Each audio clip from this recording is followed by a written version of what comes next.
On episode 16 of the Canadian Real Estate Marketing Podcast, we're talking to Duncan Paterson, a contesting expert.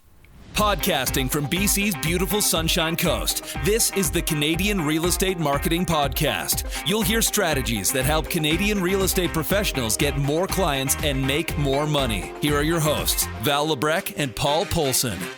Duncan Paterson has been a favorite radio DJ in Edmonton for about 30 years, and he's seen both sides of contesting, both as organizing promotions for radio stations and as a semi-professional contest winner.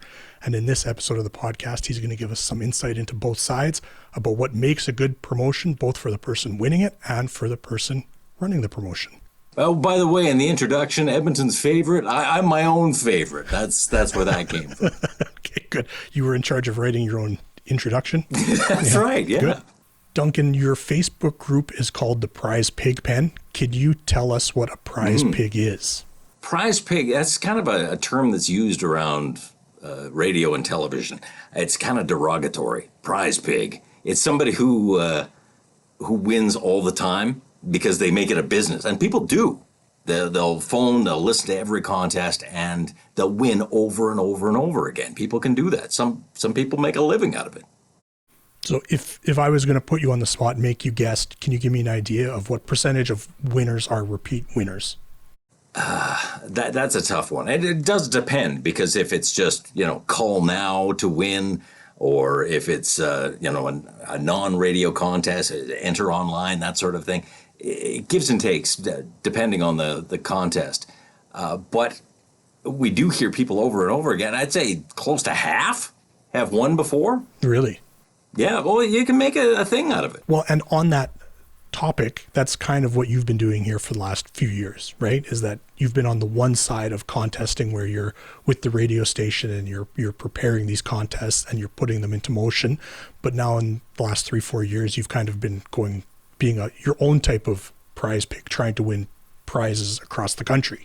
Yeah, I don't see it really as a negative thing. I was feeling a little like Santa giving away the prizes. I wanted to get in on the gravy, Paul. So I actually did a television interview at one point with people who had won numerous times. And they all had one thing in common. They had like a trophy case type thing of their winnings. And the winnings were crazy, like trips around the world and cars and... it's bizarre. So I thought I'd give it a go. And not radio contests. That would be a conflict. I can't give myself stuff. So I've been doing things outside of radio and television. And if you take the COVID year out of the equation, I'd say over the 4 years previous, you ready for this? I'm ready. I've won about $10,000 $10,000 a year. That's crazy, Duncan. That's the reaction I'm after. Okay. And maybe some applause. Well, of course, yes. Yeah, $40,000 in cash and prizes. That's crazy. And so can you give us an idea, what was the biggest prize you've won? Well, we had trips for 4 and, zip down to Vegas and sporting events. Like good stuff. It's good stuff. Like meet celebrities. Really added a wardrobe, not this. Like the good stuff I wear is stuff that I won. It's a fun little hobby, especially when you can't get to the casinos. Yeah, I may have a problem. Hey, sorry to interrupt the podcast like this, but I wanted to tell you that we have an email newsletter. If you like what you're hearing, sign up at canadianrealestatemarketing.ca so you never miss an episode. Every episode of the podcast is made for Canadian realtors and other Canadian real estate professionals. We appreciate you listening. Now let's get back to the podcast. Why would a business want to have a contest? What is the benefit to these businesses that partner with the radio station to give something away? Well, yeah, you don't even need to say it with a radio station. There's contesting with broadcasting. You can do it online. There's all sorts of different ways you can contest, or even through your website. You might think, listening to the first part of this, that it can be a negative. Same people are winning all the time. That's not what I'm after. But it's not that. You're actually building an audience. It's fun to play. People like to hear and see winners, even if it's not them. And it's fun to get involved too, especially if the contest is creative. If it's just put your name down and enter, But there's ways to make contesting work for you. As someone that understands the inner workings of contesting on both sides, what are some of the mistakes you see businesses make with their contesting? Well, that's funny you should ask that. That's how we've been able to, I say we because there's a group of us that are prize pigging. It's a way to take advantage of things. You look for terrible contests that are broken from the beginning, and those are the ones to exploit. So you don't want to do a broken contest. Now it's when you ask me, what do I mean by a broken contest? So Duncan, can you give us an example of what a broken contest looks like? Oh, that's an excellent question, Paul. I'm glad you asked that. I don't want to give a specific example of somebody I've exploited with this, but so if I can make up one on the spot, it's one that doesn't make sense. They're not thinking through to the end game, because really what a contest should do is at the end of the contest, you'll want to say, here's the winner, and they're enjoying what I gave them, and they love me as a company. And so a broken contest might be one that just doesn't make any damn sense, and nobody can enter it, giving them what they want. In the context of a real estate contest, then, maybe a bad prize or a broken contest would be a realtor that is going to give a prize away, a trip to another city. That wouldn't really make much sense.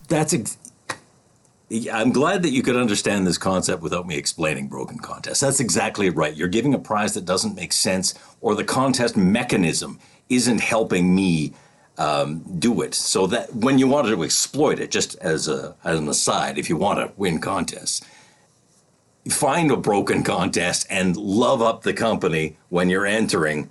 And they'll think, oh, thank God somebody's doing this. I can use this post. That's how you win. But you're exactly right. If you're a realtor, maybe give away a prize for a restaurant or maybe like a theatrical performance that's happening in a neighborhood where you have properties for sale. Or that a realtor is farming, wants to get listings in that neighborhood. It ingratiates you, of course, with a business that's local to that area. And then it also makes you look like a neighborhood expert, that you know the cool place to go eat, you know what the good shows, the good concerts, all those kinds of things are. It brands that person as an expert then. And say if you were going to give away like a dinner for two at a restaurant in a neighborhood like that, that restaurant would be more than happy to give you that prize, because you're exposing that restaurant to your clients, the people who are following you on social media, and that are people that are outside of that neighborhood. So you're trying to bring people in. It works all the way around. Everybody's happy all the way around. And the thing to remember with something like that is that the prize that in this case, the restaurant is contributing, they're contributing it at wholesale, like at their cost to create the dinner, but then they're getting the benefit of giving it away at a retail price. So let's say that the dinner's worth $250. They see it as getting $250 worth of exposure for the $125 that it costs to make and prepare the meal. So realtors might find that these businesses are more than open to partnering with a realtor for this type of contest. That's exactly right. And $250 meal, Paul, where are you eating? I get Taco Bell. If a realtor wanted to grow his or her followings on social media, could you give us an example of the type of contest you would build to do that for them? What would you suggest? Well, I think I think we gave a good example of something to give away, like theater tickets or a restaurant within a community that you're wanting to serve. But a way that you can help yourself at the same time is, you don't want to make it too complicated, but say through social media, in order to enter, you have to tell an experience about a time you had a great meal in that neighborhood at that place. They're going to love that, first of all, for the prize that they're giving you. And also tag 2 friends who would like to go to that restaurant with you. So now you're exposing 2 more people to your social media site and perhaps growing it that way. Or you could even be more heavy-handed too, Get a friend to follow, and each time somebody follows, they're entered too. So now this realtor's run this contest, the restaurant's happy, they've got a lot of entries, they've picked up some new followers and some more likes. It comes down to time to pick a winner. Mm-hmm. How do you pick the winner, Dunk? Is it just names out of a hat? Do you have a little program that you use? How do you go about it? It really, now here's the thing, at the end, what do you want? You've done everything that you really wanted. You've grown your base for your social media or your website, however you wanted to do the entry process. If you wanted to run a video, here's the happy people claiming their prize, congratulations. You could pick somebody who wrote it, but you have to be upfront about these things. You either say it's going to be a random draw or, write a story or give a good example and it'll be judged. If you're upfront, you can give it away however you want. If it doesn't matter to you, you're not going to want to show that person with the bouquet of flowers that you gave away. Whoever. It doesn't matter to you who wins that prize because you've already done what you wanted to do with that contest. You've already won. Dunk, I know you're working on a podcast for the Prize Pig thing. Do we have an ETA of when that's going to happen, or it's just some nebulous time in the future? I've got to win another 40 grand in order to buy the equipment to get this thing going. I have no idea. There you have it. That's insight to contesting with a broadcasting legend. Oh, God. Professional contest winner. You can't go wrong with that advice from Duncan Paterson. Thanks for your time, Dunk. Thanks, Paul. We hope this episode was beneficial to you and that we inspired you to take action in your own business. Sign up for our newsletter to be alerted each time we post a new podcast and for links to our website and social accounts. We're Paul Polson and Val Lebrecq, and this has been the Canadian Real Estate Marketing Podcast. Thanks for listening, and we hope you'll become a regular listener.